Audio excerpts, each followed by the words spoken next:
You're listening to Finish the Damn Book, the podcast for procrastinators. Susie Schaefer, known as the Book Doula, works with authors and publishing professionals to turn stories into movements that make an impact. Welcome to this episode of Finish the Damn Book. I'm your host, Susie Schaefer. My guest today, Janelle Strube, makes a mean barbecue sauce. She's also a world traveler, a baker, and a bicyclist. But when she writes, her identity as an adoptee often steers her attention to topics of alienation, erased history, and displacement. In 2024, a personal essay of hers was published in the anthology Adoption and Suicidality. Her work was also appeared in Shaking the Tree, Brazen Short Memoir, and A Year in Ink. Her short memoir, Taking My Blonde Daughter to a Black Lives Matter Rally, was selected for the 2020 San Diego Memoir Showcase, an annual live storytelling event. While much of her writing is personal, she enjoys the freedom that comes with crafting fiction. Her desire to learn about forgotten female artists who shaped the French Revolutionary period motivated her to write Adelaide, Painter of the Revolution. When not crunching numbers as a tax executive for a hotel chain, she can be found hanging out with Shiloh, the Wheaton, and plotting her second book. Welcome, Janelle. Thank you, Susie. Thank you for having me on this podcast. I love the name of the podcast. I feel it a lot. Well, I'm sure that you know what that's like. Like, I just have to finish the damn book, right? Yes. And whenever anybody asks me how long it took me to write Adelaide, Painter of the Revolution, I kind of don't want to answer because it was such a long time. Well, that's okay, though. I mean, honestly, it's better for it to take a long time and have it be what you want than to rush through it and then second guess it later on, right? Right. And I'm very happy with the end product. And I also think that the timing, there's a phrase, trust the timing. I think the timing is now. So it works for now. And maybe I wasn't ready at some other point for it. So every step in the journey is a journey in itself. So I think here I am now and I'm ready for now. Yeah. That's awesome. I have to tell you, by the way, I sent a copy to my sister for her birthday because I thought she would like this book. So, yeah. Excellent. Thank you. You're welcome. So was there anything that was frustrating or emotionally challenging when you wrote your book? I think for me, there are elements of my background that make things particularly either frustrating or challenging that I have to overcome. And so I do not call myself a perfectionist, but I have a high level of anxiety. And I don't really think that those are the same thing because I'm a tax executive. If there are 20,000 deadlines in a year, I can get through 20,000 deadlines. But if I I can't tell you how many agents tell you the book has to be perfect. Every part of it has to be perfect. It has to be pristine writing, has to be edited, has to be all of this. So if you're a person like me who came out of sort of a high control religion where in my mind, do everything as unto the Lord, meaning it has to be perfect, then it's really hard because you hear all that and you absorb it and it sort of stifles you to getting things done because you're so concerned with giving the best that you can. And so I'm always that person who there isn't 150% to give, but you're always giving the 100%. And maybe 98 would have been okay. But that was always my anxiety at every step. Is it right? What will and then once you got the manuscript done and once that got accepted, now the cover, everything felt like this big thing where everything had to be perfect and right. And then at the end of that, then you worry about it. So I think that was one. And then the element of me being adopted, the idea of rejection is really tough. So sending out your queries and trying to hear back, I gave myself a timeline because I feel like I've gotten to the point in my life where I understand that about me. And I believed in my book, so I could be my own agent. I could be my own publisher if I needed to. And I did not have to wait for lightning to strike me, which would have been nice, really, if I had an agent say, yes, we want to do this. I would have chosen to do that, definitely.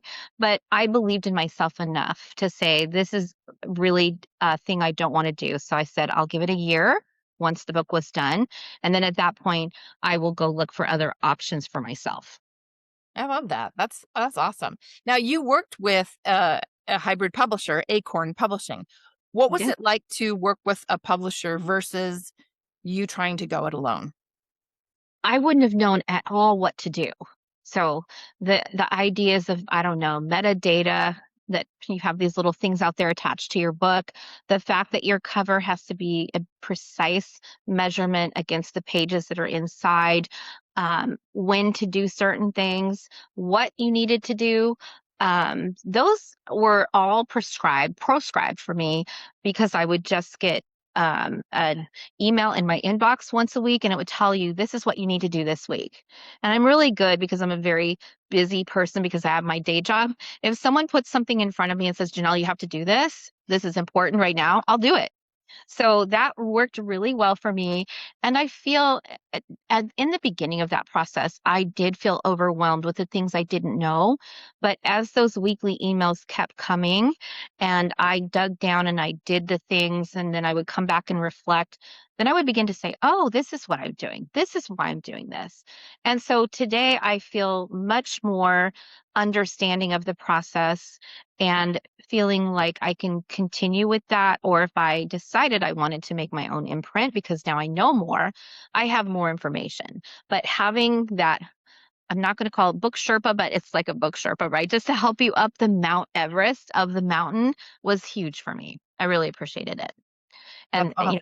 they gave you now, if you're doing book contests or you want to share your information out onto various blogs, whatever, they gave lists. So I would just sit down on Sunday and just go do everything that they said that I needed to do. And so it really worked well for me. That's awesome. And I think it's particularly helpful for somebody like you who says, just tell me what I need to do and I'll do it. So Right. yeah. Right. Now, did you have any aha moments during the publishing process that you just were like, I had no idea? I think that there's the writing process aha moments, and maybe the aha publishing ones. So maybe I'll talk to the writing one first. The aha for me is I needed to keep showing up and saying I'm a writer. Mm, The more you say I'm a writer, the more it solidifies something in yourself that makes something happen. Sort of, there's a philosophy of write it down, make it happen. But I even think when you say something loud like that to your friends or to people that you meet, you begin to hold yourself accountable. And I've needed to have that aha moment again, because I've been telling everyone what I'm working on next, but I haven't really been working on it. I've been really busy getting this book out, but I've been saying I've been doing it, and lo and behold, I wandered back to my desk and started in yesterday, because I'm like, I'm doing this. I've been saying I'm doing it. Now I'm doing it. So here you go. So I think that congratulations. That's amazing. I need to get my rear end back in the chair so I can write the next damn book. So, but in the publishing process, I think that the aha moment is when the book comes out. That's just the beginning of another phase. So I think I've learned now that there are phases: writing the book, editing, finding an agent or a publisher, doing that whole thing, marketing, then getting the book out, doing all your parties, and then book distribution. Mm, I don't know that that's a great aha moment, but I think that's my most recent, oh, I need to figure this out yeah. and figure out how to do this. And I think that's my next challenge. And it's one of those things where, again, I will probably reach out to people, just say, tell me what to do. How do I do this? And then I'll take a deep breath and dive in. Yeah.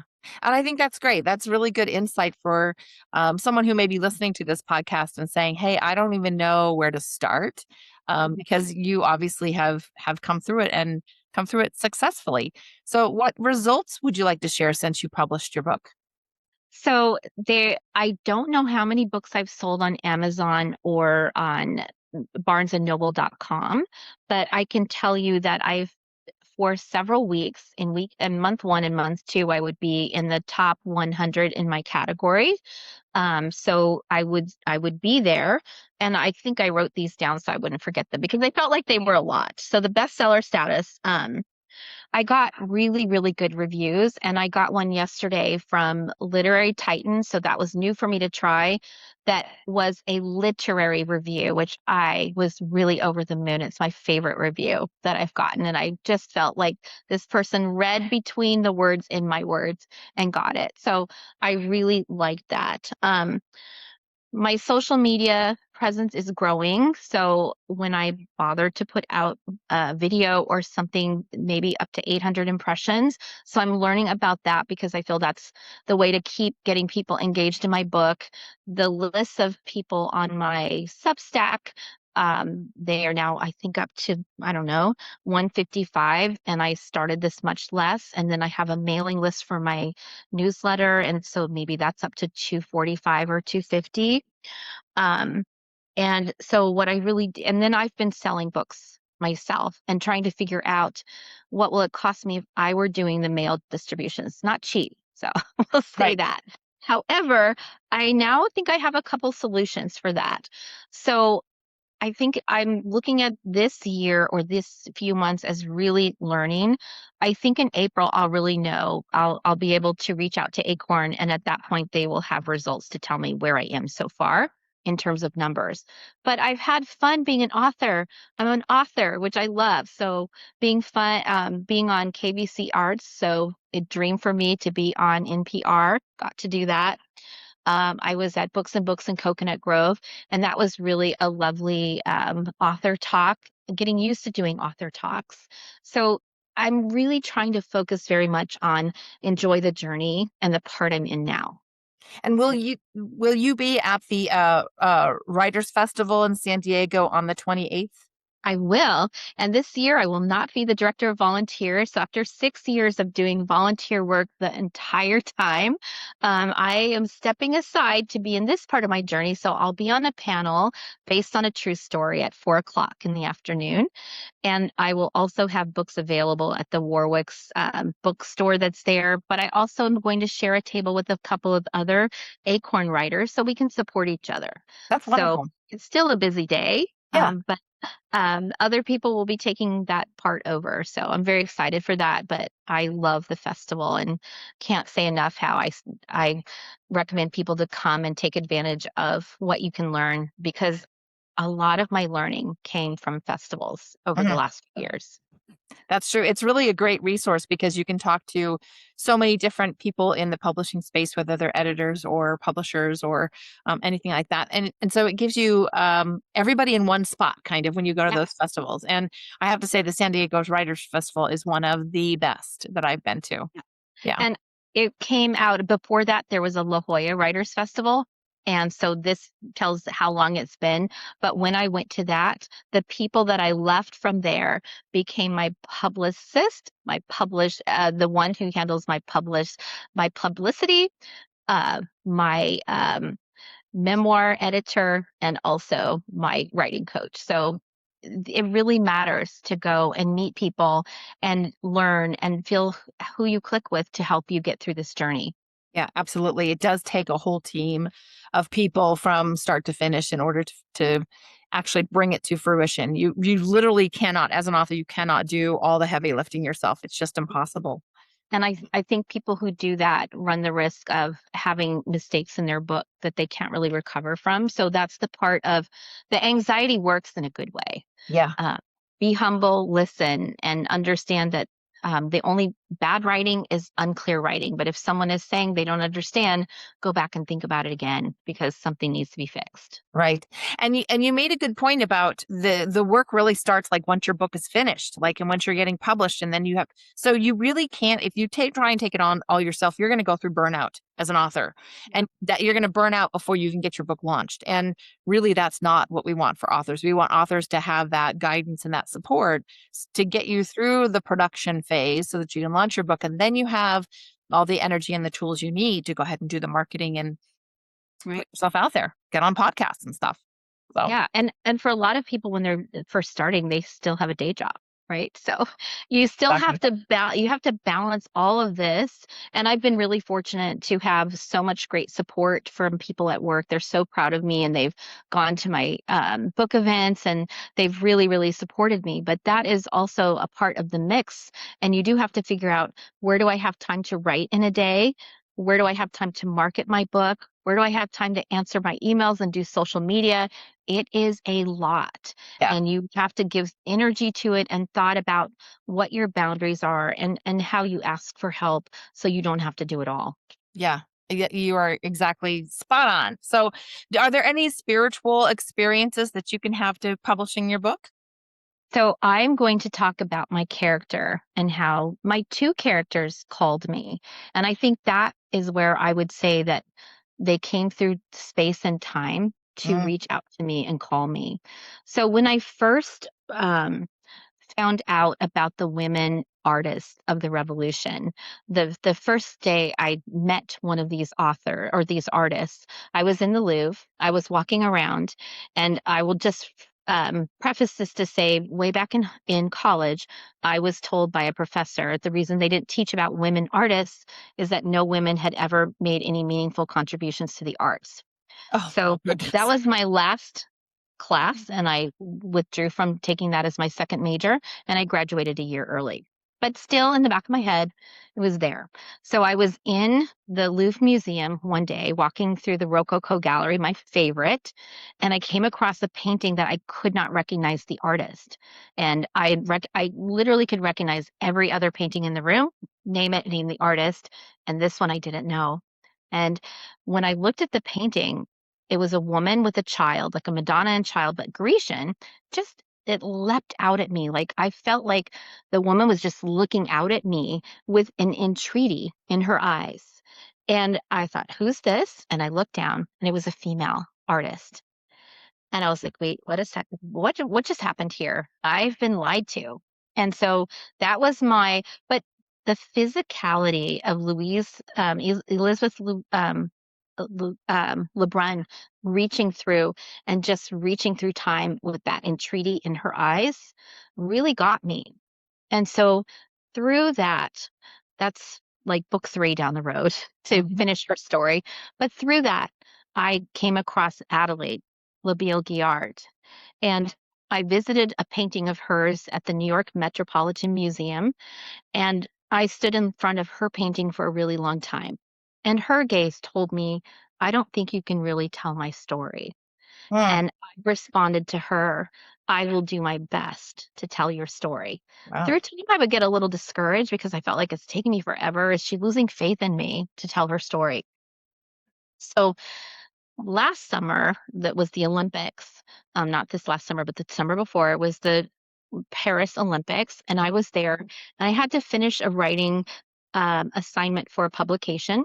So I decided I wanted to do it in a national library of France. So I went to the one that was closest to me, and I wrote in there. So that was pretty exciting, just to have that experience at this beautiful library, even though I had to do it in the place where you get potato chips, because there was still room in the but I'm like, I'm still here. So, I'm still here. I'm still doing this, and that's fine. So then I went through the museum part of the library and toured it, looked around at the maps, the globes, everything. And then when I came out the double doors, I heard this voice in my head that said, these are the doors I went through to take my art to be burned. Wow. Well, you know what? I hadn't even thought about where I was. That library was the King's library that she lived in for several years, and it is the place where she took her stuff to be burned. Wow. That's fascinating. She told me, and it was spot on. But another thing about her, um, when I was struggling, I got this great thing about, when you don't know what to do with your character, you don't know where to go, interview your character. I did a bunch of interview questions, and I would write the interview question, and then I'd have Adelaide, in her character in my head, respond back. But about 2 hours into this exercise, Adelaide interviewed me, and Really? she asked me a question. And out of my answer to that very deep question comes the theme of my memoir and my next book. Oh, how exciting. It's just so I just believe that there are things we don't understand in this world that happen. And I do believe that she called me and the women of this time called to have their story told. And so sometimes I think I just need to show up and have more faith in that, especially when I can get this real factual, yes, this was the King's Library where she was. Yeah. And I had never even thought about that, but that's what happened. So So that's you really did listen to your intuition and the voice of Adelaide when you were preparing to write this book and doing the whole process. That's fascinating. yeah. And I feel that when I write, sometimes, which it's really frustrating when I work, and so you have very little time to get into this flow. Mhm. But I've literally lost days where I thought it was a Monday and it was a Wednesday. I can't tell you what happened to that time, but I feel very strongly that I try to go into this different world of writing, even if I use music. But even if I don't have time and I just am going to not to go to a coffee shop and it's noisy and I'm writing, I still want to be in that space. And I don't say just because I only have 15 minutes or 10 minutes in the morning that I can't be in part of that space. I try to be part of me to be in that space all day. And so if there are words that come to me or pieces, I'll be scribbling it on paper. Then I need to not lose the paper because I want to keep in that mindset. Even if I'm here in reality, I want to be in that writing space all the time as well. So I'm still there.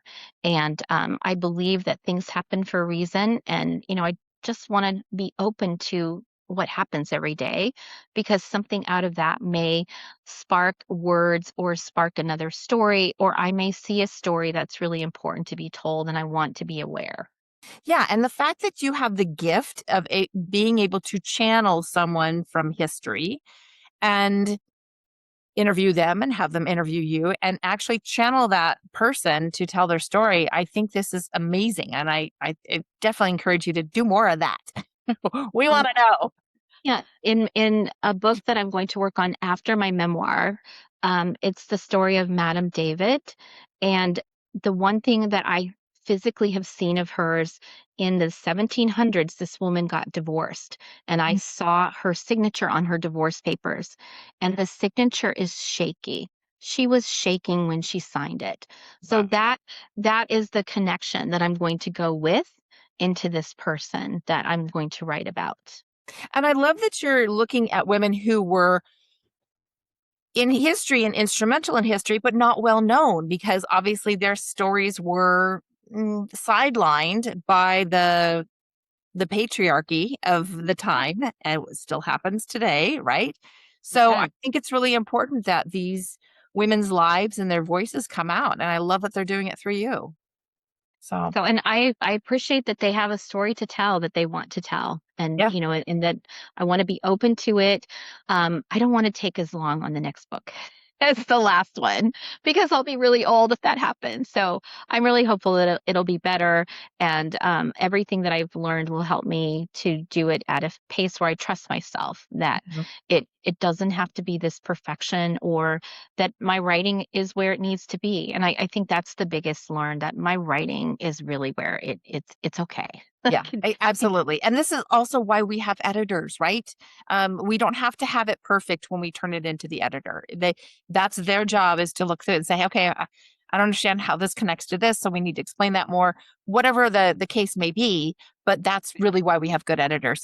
It's your job just to get the information out, get it onto the page. So And that's the hard part of just yeah, taking the trust and faith that that's really the job is to get it on the page. yeah, So and to have faith that someone will come along and help you or tell you it's ready because sometimes that's all you need to hear too sometimes that yeah, just a little bit but it's ready. yeah. Okay, so I love that you're so tapped into your intuition. As you know, I love to read cards. So, what do you say we pull a couple cards to see what messages we have for our audience today? Do you want to ask a question? So do I want to ask the question for the audience? You can ask it for yourself or the audience, whatever you'd like to do. Okay. Oh boy, I wish but maybe I'm not supposed to think of it in such hard work. I need it to come out. Or maybe you ask it to one of the women that you're going to write about. Yeah, I'm going to ask it about my memoir. Oh, Um, I love that. yes. What is, how can I get help to get through the middle that I don't want to write? That's a really good one. Is the middle the most challenging I think emotionally? for me, it's boring. So I Okay. just want to, but maybe it's not as boring as I think it is. So I just don't want to write it. So, This is very interesting. So the card that came out is the number 7 card. 7 is the number of God, the divine creator, source, universe. And the card is to the sea. So on this card, she's in a little boat yep. and there's binoculars on the back of it. She's not looking to the past.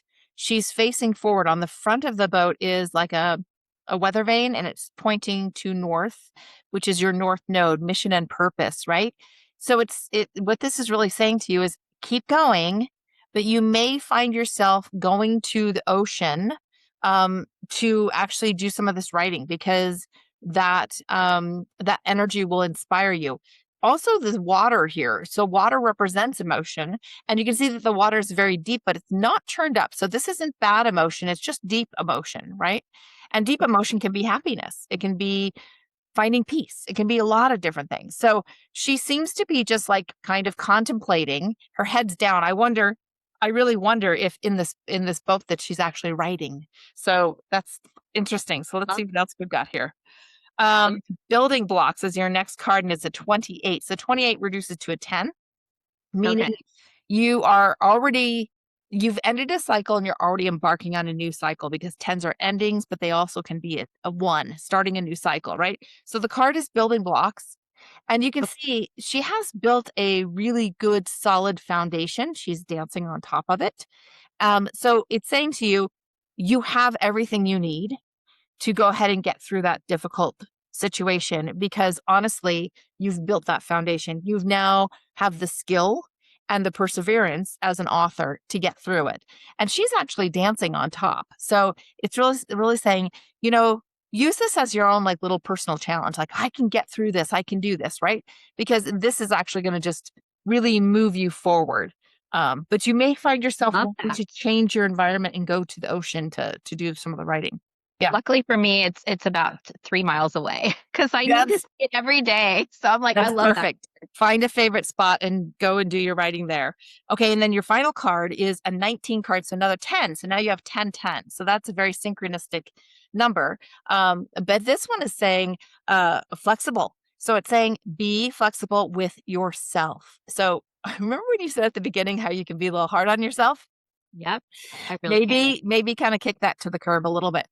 And because she's balancing on an egg. An egg represents fertility, creativity, the birth of new ideas. And it's saying that sometimes we have to remain flexible because things may not go exactly as we plan them to. So I feel like you're going to do fine on this book. I think you just need to give yourself a little pat on the back and say, hey, I'm going to cut myself some slack.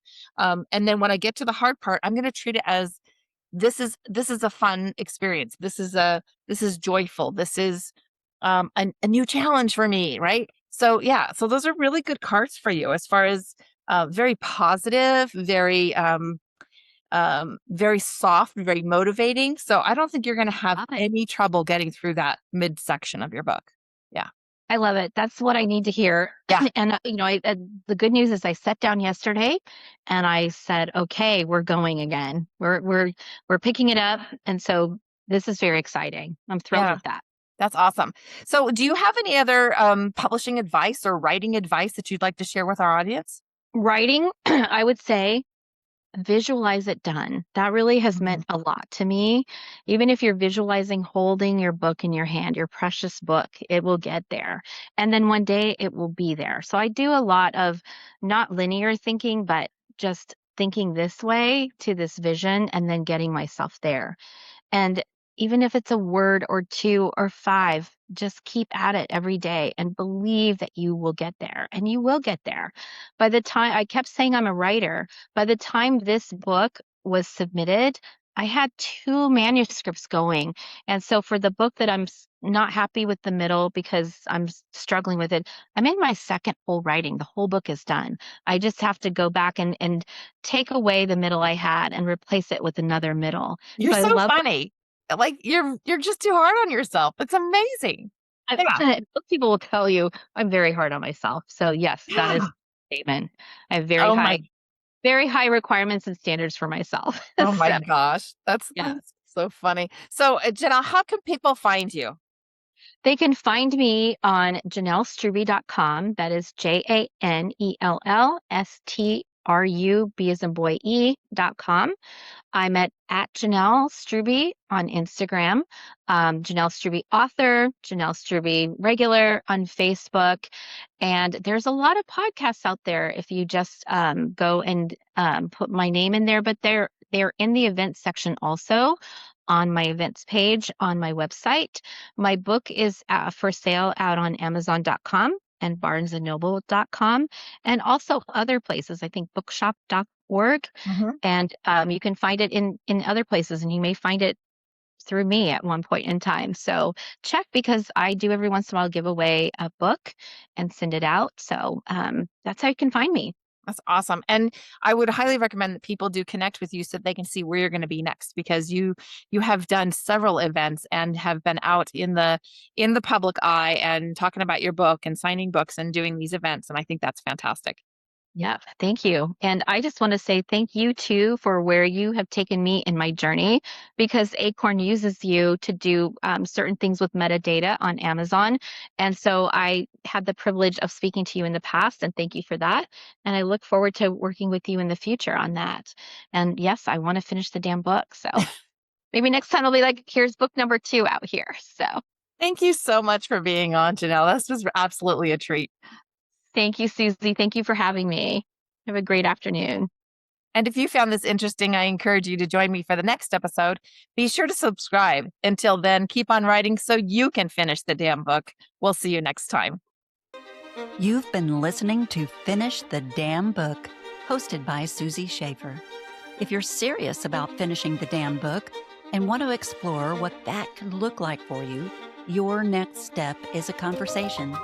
You can book a consultation at finishthebookpublishing.com and find out what it would take to move your book forward.